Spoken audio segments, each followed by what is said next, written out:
9:30 बजे और पुनः प्रसारण सोमवार शाम 4 बजे।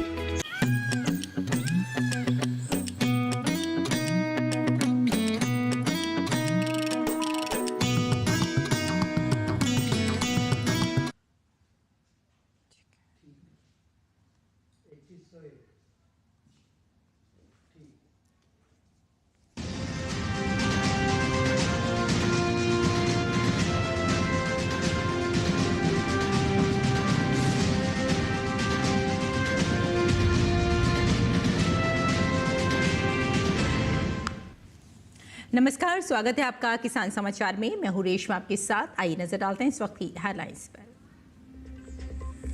गुजरात के बारडोली में विकसित कृषि संकल्प अभियान का हुआ समापन। गुजरात के सूरत में विशेष कार्यक्रम में केंद्रीय कृषि मंत्री शिवराज सिंह चौहान हुए शामिल। अभियान के तहत अब तक 1 करोड़ 12 लाख किसानों तक पहुंच चुकी है टीम। मध्य प्रदेश में किसानों को मूंग के मिलेंगे उचित दाम। कृषि उपज मंडियों में पारदर्शी व्यवस्था बनाकर जल्द खरीदी जाएगी मूंग। मुख्यमंत्री डॉक्टर मोहन यादव ने कहा, प्रदेश के बाहर से व्यापारियों को भी मूंग खरीदने के लिए प्रदान की जाएंगी सुविधाएं। देश के उत्तर पश्चिम राज्य इन दिनों भीषण गर्मी की चपेट में। कई राज्यों में भयंकर लू की स्थिति बरकरार। दूसरी ओर दक्षिण पश्चिम मानसून फिर से पकड़ सकता है रफ्तार। और अब समाचार विस्तार से। और सबसे पहले बात नरेंद्र मोदी सरकार के 11 साल पूरे होने की। देखिए हमारी ये खास कवरेज।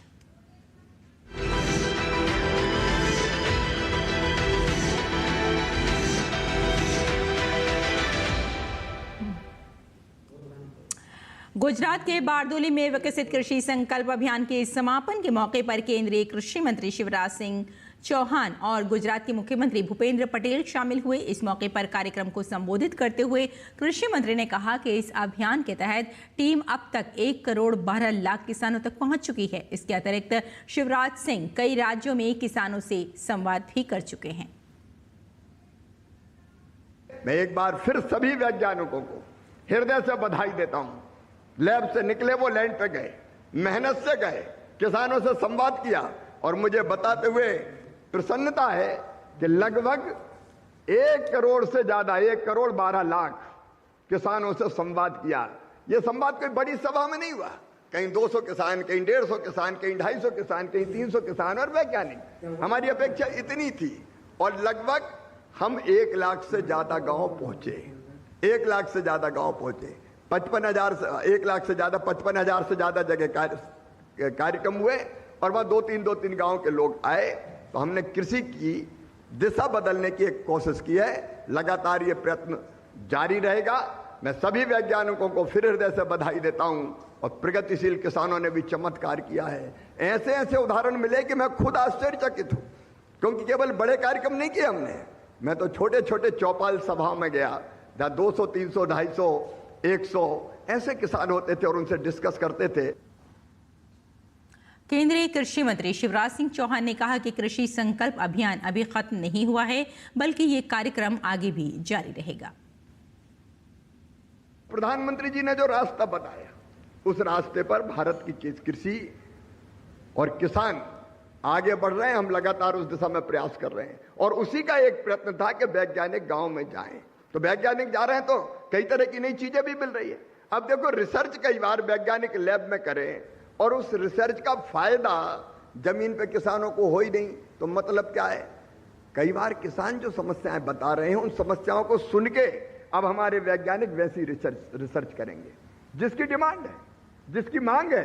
रिसर्च उन क्षेत्रों में होगी और इसलिए पूरे देश में जो वैज्ञानिकों की टीम बैठी है और किसान भाई बैठे हैं, उनको मैं ये कहना चाहता हूं, ये विकसित कृषि संकल्प अभियान आज खत्म नहीं होगा।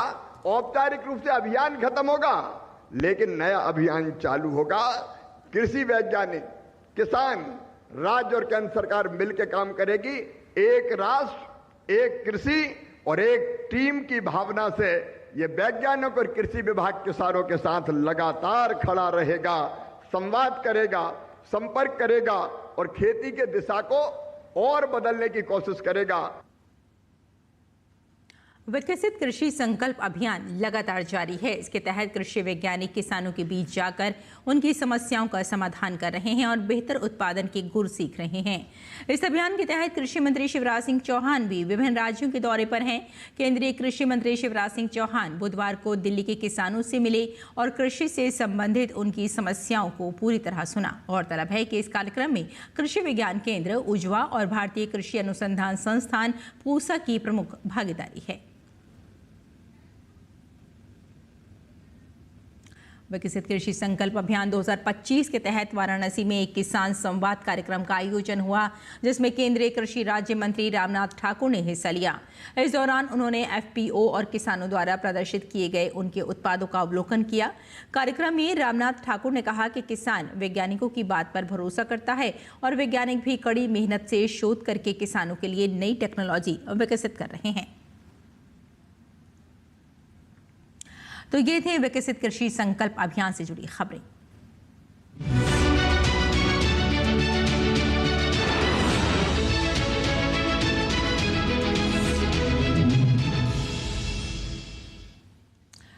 आइए आगे बढ़ते हैं। हमारे देश की बड़ी आबादी आज भी खेती पर निर्भर करती है, लेकिन लंबे समय से सिंचाई की असुविधाएं किसानों की प्रगति में बाधा बनी हुई थी। इन्हीं चुनौतियों से निपटने के लिए केंद्र सरकार ने वर्ष 2015 में शुरू की थी प्रधानमंत्री कृषि सिंचाई योजना। आइए जानते हैं कि ये योजना किसानों की जिंदगी कैसे बदल रही है।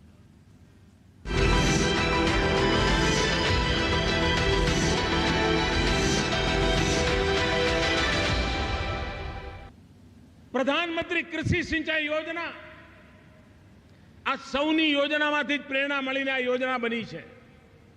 પ્રધાનમંત્રી કૃષિ સિંચાઈ યોજના દ્વારા સમગ્ર દેશમાં ખેતરોમાં પાણી પહોંચાડવાનું મોટું અભિયાન,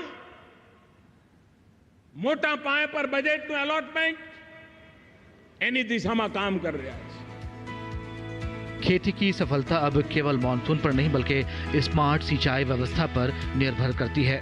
इसी सोच के साथ वर्ष 2026 तक के लिए 93,000 करोड़ रुपए की लागत से 1 जुलाई 2015 को प्रधानमंत्री कृषि सिंचाई योजना का आगाज किया गया था। इस योजना का उद्देश्य हर खेत को पानी देना, प्रति बूंद अधिक फसल सुनिश्चित करना और जल संरक्षण और आधुनिक सिंचाई तकनीकों को बढ़ावा देना है। इस योजना के द्वारा जलाशयों का व्यापक सुधार और जीर्णोद्धार किया जाता है, जिससे टैंक भंडारण क्षमता में वृद्धि होती है।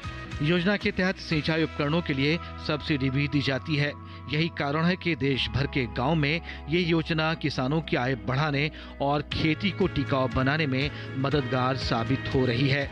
प्रधानमंत्री कृषि सिंचाई योजना भारत के भविष्य की जल संरचनाओं को और जल की आपूर्ति को बराबर बनाए रखने की एक योजना है, जिसमें हम अपने पौधे और फसल को जितनी पानी की जरूरत होती है उतना ही पानी लगता है। ड्रिप इरिगेशन एवं स्प्रिंकलर के माध्यम से जब हम पानी लगाते हैं तो जितना पानी चाहिए हम उतना पानी लगा सकते हैं। सरकार इस योजना के तहत डिम योजना लाई है, जिसे फव्वारा से पानी कम पानी खेतों में पहुंचाया जाता है। उससे पानी की भी बचत होती है और सिंचाई भी अच्छे होते हैं।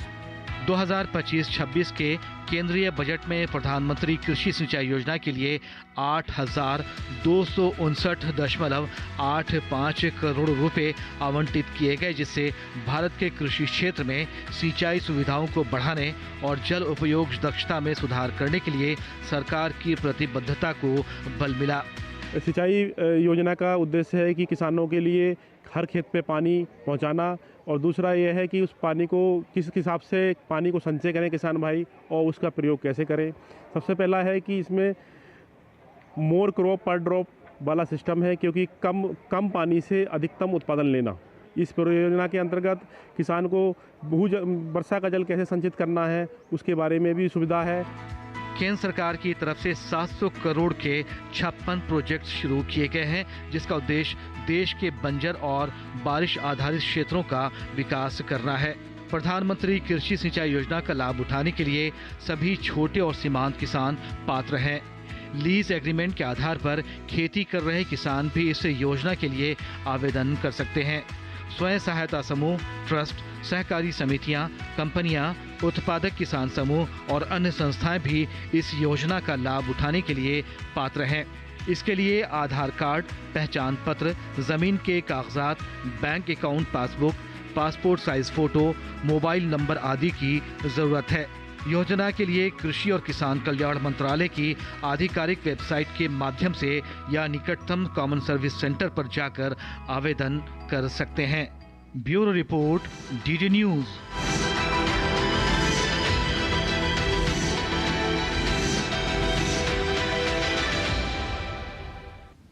और भारतीय किसान संघ मध्य प्रदेश के प्रतिनिधि मंडल ने मुख्यमंत्री डॉक्टर मोहन यादव से मूंग की न्यूनतम समर्थन मूल्य पर खरीद को लेकर मुलाकात की। इस अवसर पर मुख्यमंत्री ने कहा कि मंडियों में किसानों को मूंग के उचित दाम मिल सके, इसके लिए व्यापारियों को बोली लगाने के लिए प्रेरित किया जाएगा। उन्होंने कहा कि किसानों को उनकी उपज के उचित मूल्य मिल सके, इसके लिए सरकार द्वारा विभिन्न फसलों की खरीद न्यूनतम समर्थन मूल्य यानी कि MSP पर की जाती है। लेकिन इस साल मध्य प्रदेश में ज्यादा सीजन में लगाई जाने वाली मूंग और उड़द की सरकारी खरीद नहीं हो रही है।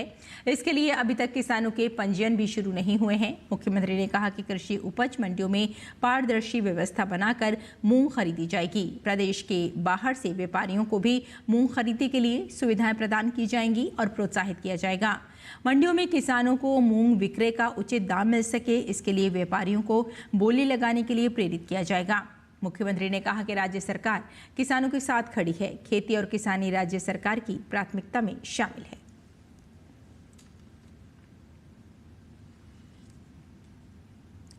और मौसम की बात करें तो आगरा में भीषण गर्मी पड़ रही है। 11 जून को ये यूपी का सबसे गर्म शहर के रूप में दर्ज हुआ। अधिकतम तापमान 45.4 डिग्री सेल्सियस रहा। इस जून में ये दूसरी बार सबसे अधिक तापमान रहा है। एक तरह से आगरा में गर्मी के रिकॉर्ड टूटने लगे हैं।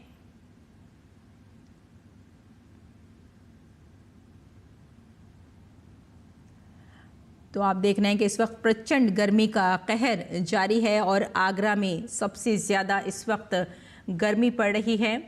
और अगर हम आपको बताएं कि आगरा में जो गर्मी के रिकॉर्ड हैं वो पूरी तरह से टूटने लगे हैं और लोग पूरी तरह से इस वक्त वहाँ परेशान हैं।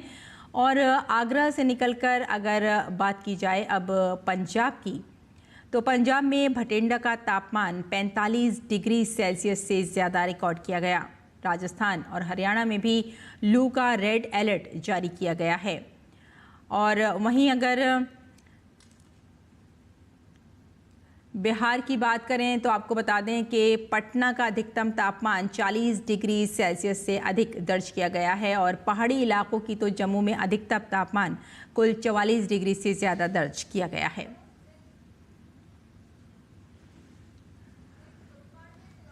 तो गर्मी का कहर हर तरफ जारी है और लू भी चल रही है और इस वक्त देखा जाए तो गर्म हवाएं भी लोगों को परेशान कर रही हैं।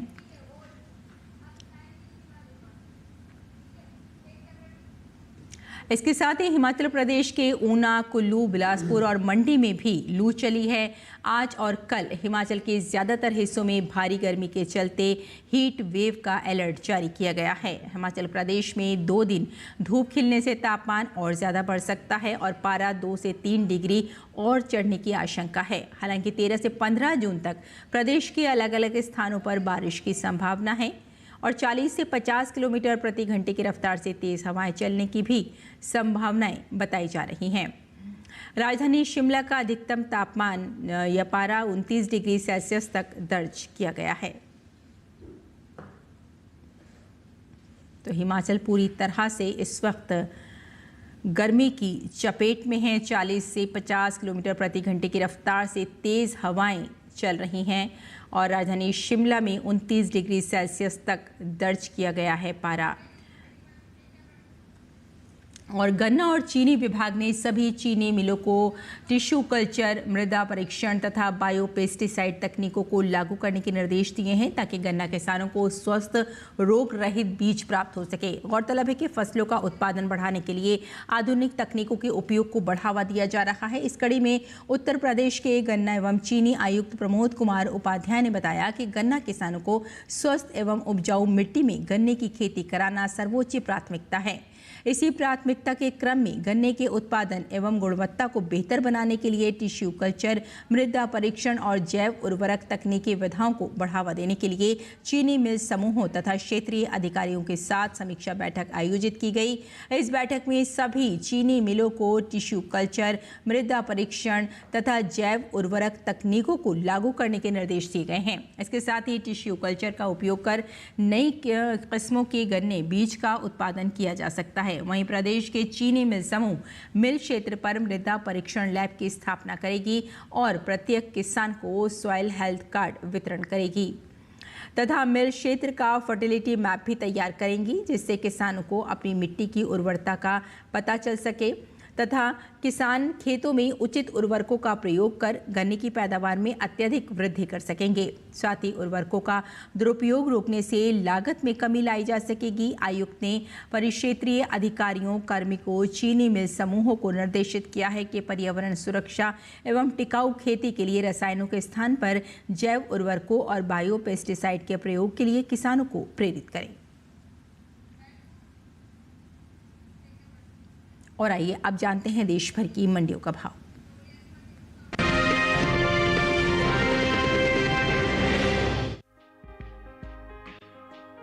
भारत दुनिया का सबसे ज्यादा केले की पैदावार करने वाला देश है। बावजूद इसके भारत बड़ी मात्रा में केले का निर्यात वैश्विक बाजार में नहीं करता। वैश्विक बाजार में भारतीय केले के निर्यात का हिस्सा केवल 1% है, जबकि विश्व स्तर पर 35.36 मिलियन मीट्रिक टन केले की पैदावार में देश की हिस्सेदारी 26.45% है। वित्तीय वर्ष 2022-23 में भारत ने 176 मिलियन अमेरिकी डॉलर के केले का निर्यात किया, जो सिर्फ 0.36 मिलियन मीट्रिक टन के बराबर है। वहीं आंध्र प्रदेश देश का एक ऐसा राज्य है जहां केले की सबसे ज्यादा पैदावार देखने को मिलती है। यहाँ की मुख्य फसल केला है। इसके बाद महाराष्ट्र, कर्नाटक, तमिलनाडु और उत्तर प्रदेश का नंबर आता है, जहाँ केले की खेती बड़े पैमाने पर होती है। ये 5 ऐसे राज्य हैं जिन्होंने वित्त वर्ष 2022-23 में केले की कुल पैदावार में लगभग 67% का योगदान दिया था। हाल ही में रूस ने भारत से आम, केला, अनानास, पपीता, लीची, अमरूद और एवोकाडो जैसे उष्णकटिबंधीय फलों के आयात को लेकर गहरी दिलचस्पी दिखाई है, जिनमें से एक केला भी है। भारत से रूस प्रमुख रूप से केले का आयात करता है। अगले 5 वर्षों में भारत से केले के निर्यात में 1 बिलियन अमेरिकी डॉलर का लक्ष्य हासिल करने की उम्मीद है, जिससे किसानों की आय में वृद्धि होगी। साथ ही केले की खेती से जुड़े 25,000 से अधिक किसानों की आजीविका में सुधार होगा। भारत प्रमुख रूप से केले का निर्यात ईरान, इराक, संयुक्त अरब अमीरात, ओमान, उज्बेकिस्तान, सऊदी अरब, Nepal, Qatar, Kuwait, Bahrain, Afghanistan और मालदीव जैसे देशों को करता है। इसके अलावा अमेरिका, रूस, जापान, जर्मनी, चीन, नीदरलैंड, ब्रिटेन और फ्रांस जैसे देशों को भी भारत केले का निर्यात करता है।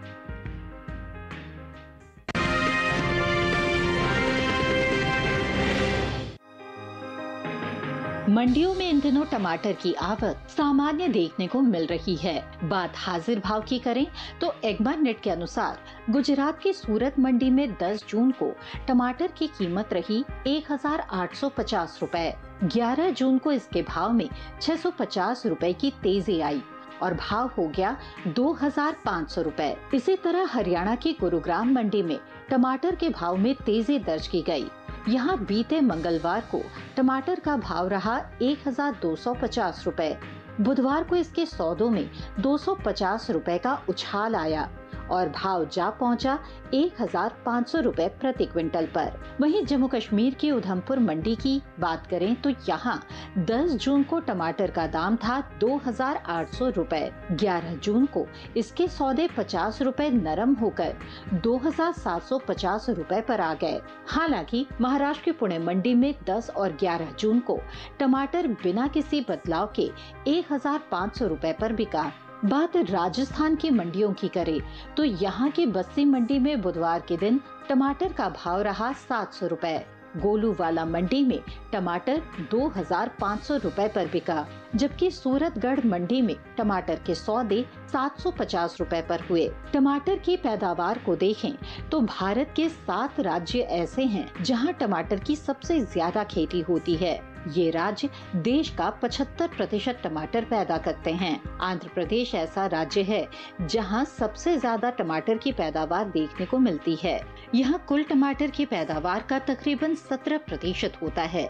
इसके बाद कर्नाटक, मध्य प्रदेश, तमिलनाडु, ओडिशा, गुजरात और पश्चिम बंगाल है। कृषि मंत्रालय की ओर से हाल ही में जारी तीसरे अग्रिम अनुमान के मुताबिक घरेलू स्तर पर टमाटर की पैदावार साल 2023-24 के दौरान 213,20,000 टन होने की उम्मीद जताई गई है, जबकि पिछले साल इस दौरान टमाटर की उपज लगभग 204,25,000 टन थी। यानी इस साल टमाटर की पैदावार में 4.38% का इजाफा देखने को मिल सकता है। अनुमान है कि इसका असर टमाटर के बाजार भाव पर पड़ सकता है।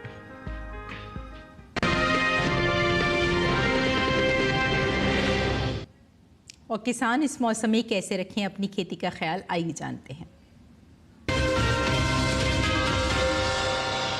नमस्कार, आप देख रहे हैं डीडी किसान। मैं हूं AI कृष और आज हम भारत के विभिन्न राज्यों में होने वाली खेती किसानी से संबंधित सलाहों के बारे में पूरी जानकारी देंगे। जम्मू कश्मीर के उपोष्ण कटिबंधीय इलाकों के किसान धान की नर्सरी की समय अनुसार सिंचाई करें। यहाँ के मध्यवर्ती इलाकों के किसान मक्के की बुवाई कर सकते हैं। जम्मू कश्मीर के समशीतोष्ण इलाकों के किसान इस समय टमाटर, बैंगन, मिर्च, शिमला मिर्च और खीरे के नए पौधों का रोपण कर सकते हैं। हिमाचल प्रदेश के उप पर्वतीय और निम्न पर्वतीय इलाकों के किसान धान की नर्सरी लगा सकते हैं।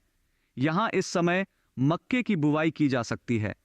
हिमाचल प्रदेश में शीतोष्ण आर्द्र इलाकों में किसान मक्का, रागी और बाजरा की बुवाई जारी रखें। यहाँ के किसान भिंडी और बीन्स के खेतों में उचित जल निकासी की व्यवस्था कर लें।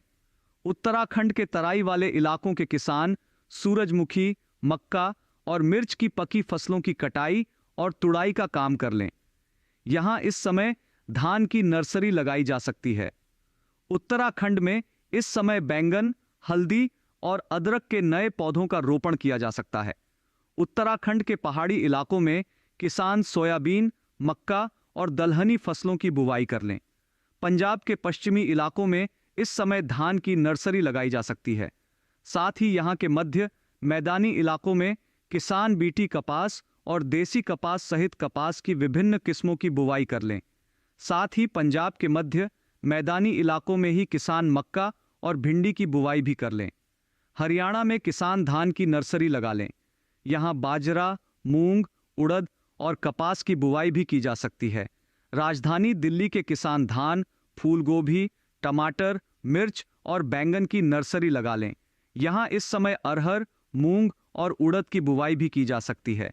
इसी तरह कृषि और किसानों से जुड़ी हर महत्वपूर्ण जानकारी के लिए हमारे साथ जुड़े रहिए और देखते रहिए डीडी किसान। धन्यवाद।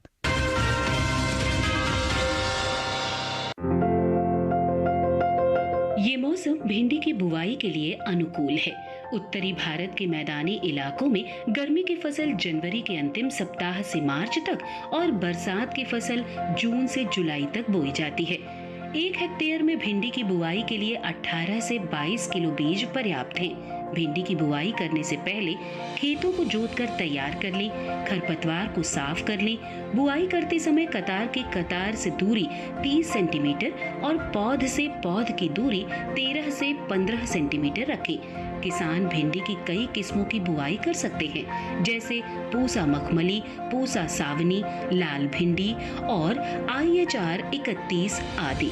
पूसा मखमली किस्म की भिंडी की लंबाई 6 से 8 इंच तक होती है। ये भिंडी लंबी, सीधी, चिकनी और हरी रंग की होती है। पूसा सावनी किस्म की भिंडी की लंबाई 10 से 15 सेंटीमीटर होती है।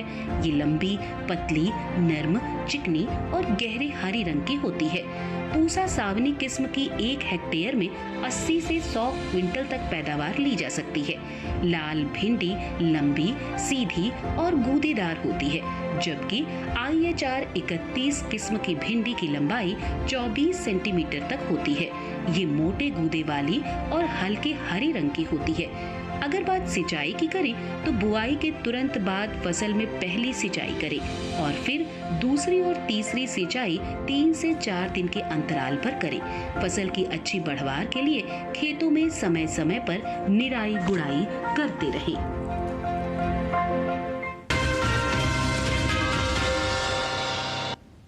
और खेती किसानी के साथ साथ आइए नजर डाल लेते हैं कुछ और महत्वपूर्ण खबरों पर। खास खबर में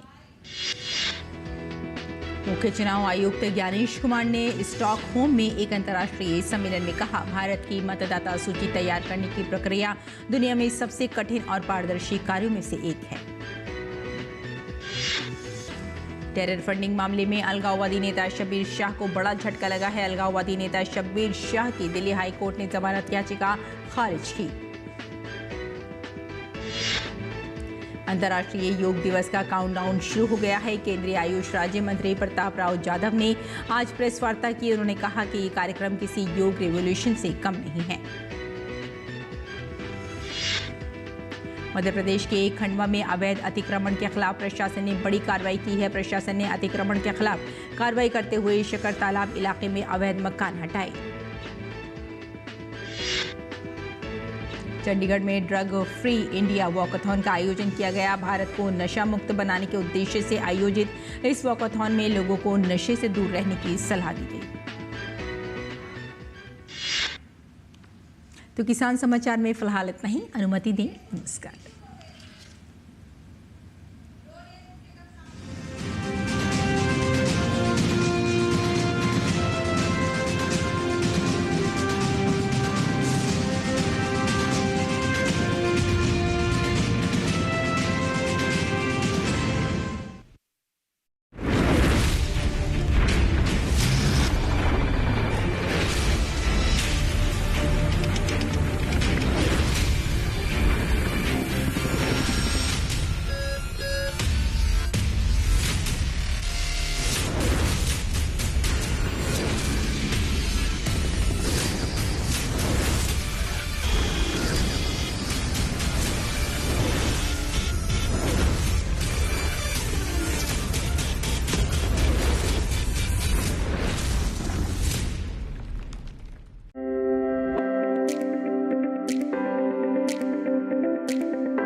उत्तर प्रदेश का दिल यानी कि लखनऊ नवाबों का शहर है ये, और आज इस शहर की तरक्की को समझने के लिए दिल्ली से डीडी किसान की टीम पहुंच गई है।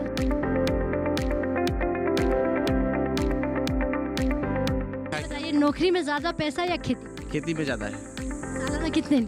सालाना इनकम की बात तो करते हैं मैम, लगभग साल का टर्नओवर हमारा जो है इस समय तो 15 से 20 लाख रुपए हो जाता है। आज हमारी रोडें बहुत अच्छी हैं, जो पब्लिक प्लेस बने हुए हैं काफी बेहतर है, पार्किंग काफी बेहतर है। उत्तर प्रदेश से देखिए कार्यक्रम किसान यात्रा 12 जून गुरुवार दोपहर 3 बजे, पुनः प्रसारण रात 9:30 बजे, सिर्फ दूरदर्शन किसान पर। डीडी किसान ने कर ली है तैयारी। यहाँ मिलेगी पशुपालन की हर एक जानकारी, घर आंगन से लेकर व्यवसायिक फार्म तक, मुर्गी पालन से लेकर रेगिस्तान के जहाज तक। बीमारियों से पशुपालक बिल्कुल ना हो परेशान, विशेषज्ञ करेंगे आपकी समस्या का समाधान। देखिए अपना पशु चिकित्सक हर रविवार शाम 6:30 बजे दूरदर्शन किसान पर। मेरी खामोशी भी बहुत कुछ कहती है मिस डॉली। ये भुलक्कड़ को आज क्या हो गया है? हमें दिन में तारे क्यों नहीं दिखाई देते? देते हैं सर, क्यों नहीं दिखाई देते सर? जब कभी आप हमारी पिटाई करते हैं तब दिन में तारे ही नहीं चांद भी दिखाई देता है सर।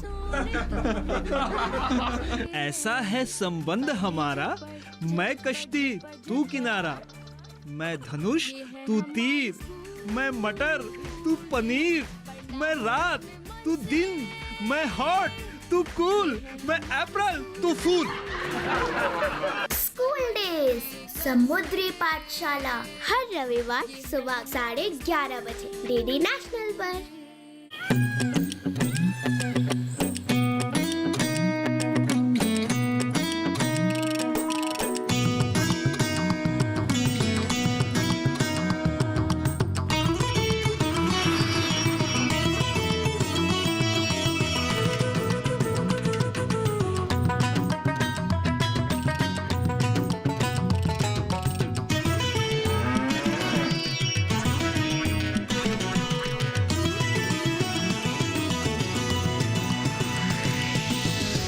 किसान, बदलते भारत की शान।